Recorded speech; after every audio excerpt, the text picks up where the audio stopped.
How well are we handling the stresses of life as we know it? Is stress going to be eliminated entirely in our lives? No way. Situations out here are neutral. They're neither good, bad, they're not necessarily even stressful. They're neutral. We bring in a belief system and a perception toward them that then gives them meaning, and we have a feeling about them. Does that make sense to you? Yes or yes? Now it can become stressful or not. So situations are neutral.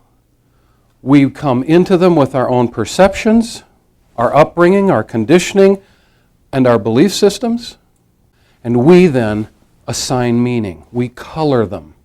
It's like a blank page, and now we're the artists and we're making the coloring. And we have a choice as to what colors we're going to put up. It's entirely up to us. So the more conscious and aware we become and the more conscious control we take of our vehicle, I like to use that analogy. How many of you ever, when you get into your car and you're the only one in the car and you want to go somewhere, how many of you get in the passenger side? But how many people do you know feel like that when they go through their day? When they get up in the morning, there's a saying, and it's on bumper stickers, it's on license plate covers, it's something about life happens, stuff happens. And therefore, and the S word, and therefore, we are, and say that again aloud.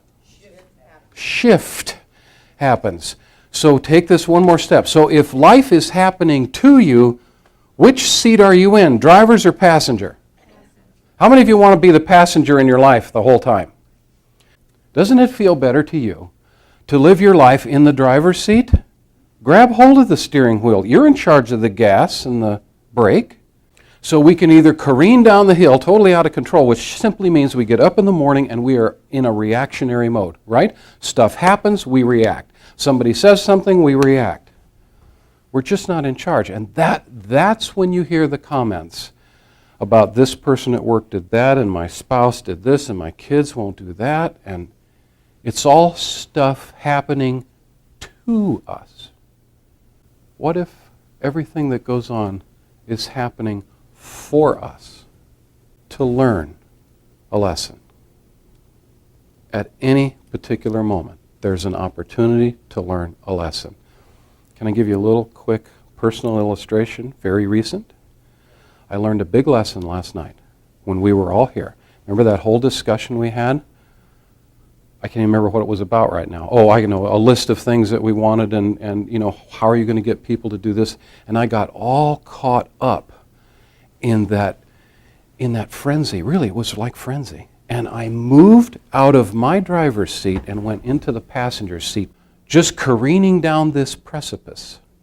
That's the most recent example, and I'm so thankful that I had that experience because of what I learned from that. Because I've been doing this a long time, and I still have opportunities, and they happen all day long. We are faced with opportunities. It's called life. We have an opportunity to start over every day. We have an opportunity to start over every microsecond because whatever happened here is now past. There's nothing I can do to change it. It happened, it's over, so it's okay now. Doesn't mean I like it or want to volunteer for it again, but it's okay. It happened, it's over. There are 3 steps, write them down. It happened, it's over, it's okay now. And if I'm upset about it, who has the problem? Right here. So, I forgive myself for how I responded. I forgive whoever was involved. I give them permission to forgive me. And the only reason I even have to go through those steps is because I judged. So those 3 steps of forgiveness and thank you. Thank you. Like I'm talking to God face to face. Thank you for what I learned from that experience. Thank you for making it necessary for me to go through that so I could learn. And what's the last step? Wish everyone well. Whoever they are, whoever injured, whoever hurt, wish them well for your sake, no one else's. Forgiveness is about you, not the other person. Can I hear an amen? All right. This is Dr. Tom Taylor. On behalf of Barbara Brown and the team at Whole Life Whole Health, thanks for watching, and until next time, live well.